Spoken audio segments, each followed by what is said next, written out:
Hello everyone, আমি আজ আরও নতুন একটা ভিডিও নিয়ে চলে এসেছি। তো আজ আমি তোমাদের সাথে শেয়ার করব যে আমি উইকেন্ডে স্কিন কেয়ার কীভাবে করি।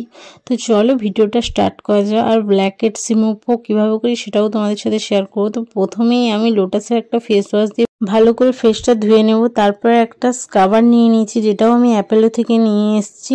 তো এটার লিঙ্কেও চেও না, তো দিতে পারবো না। ভালো করে ফেসটাকে আলতো হাতে ক্লিন করব। ভালো করে ফেসের মধ্যে হালকা হালকা ঘষে ধুয়ে নেব। তারপরে কিছুক্ষণ বাদে দেন জাস্ট গ্লোটা দেখো। তারপরে আমি ব্ল্যাকহেডসটা রিমুভ করার জন্য একটা স্টিল রিমুভার নিয়েছিলাম ফ্লিপকার্ট থেকে, কিছুদিন আগেই এসেছিলো। তো প্যাকেটটা ওই রকমই আমি রেখে দিয়েছিলাম। এটার দাম এরকম 109 টাকা মতো নিয়েছে। তোমরা চাইলে আমি এখানে লিঙ্কটা দিয়ে দেবো, নিয়ে নিও যার যার লাগবে। তো এটা দিয়ে নাকের উপরে ব্ল্যাকহেডসগুলোকে ভালো করে রিমুভ করেছিলাম। আলতো হাতে, বেশি প্রেসার দেবে না, তাহলে যেখানে এটা লাগবে ছুঁড়ে যাওয়ার চান্স থাকবে, কারণ ফেসের চামড়াটা তো খুবই নরম। তারপর আবার ফেসটা ধুয়ে চলে এসেছি। তারপর আমি ফেস মাস্ক লাগাবো, যেটা হচ্ছে ডট অ্যান্ড কেয়ার, যেটা খুবই ভালো। এটা অ্যাকনির ক্ষেত্রে খুবই ভালো আর খুবই ভালো কাজ করে। আমি বলবো তোমরা চাইলে নিতে পারো। আমি কিন্তু এটারও লিঙ্কটা দিয়ে দেব। এটা আমার তো খুবই ভালো, একটা বেস্ট ফেস মাস্ক হিসেবে আমি বলবো, আমার মুখে খুবই ভালো কাজ করেছে।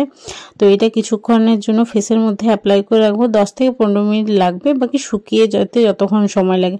তারপর হচ্ছে আই প্যাচেসগুলো, এটাও আমি ফ্লিপকার্ট থেকে নিয়েছি। এটারও লিঙ্কটা তোমাদের সাথে শেয়ার করে দেবো, কেউ চাইলে নিতে পারো। তো এটা হচ্ছে দুটো চোখে ভালো করে লাগিয়ে নিয়ে 15-20 মিনিট মতো রাখলেই হবে। তারপর ফেসটা ভালো করে ওয়াশ করে নেবে ঠান্ডা জলে, কোনো ফেস ওয়াশ দেওয়ার দরকার নেই, যেহেতু প্রথমেই আমরা ফেস ওয়াশ দিয়ে ভালো করে ফেসটা ক্লিন করেছিলাম।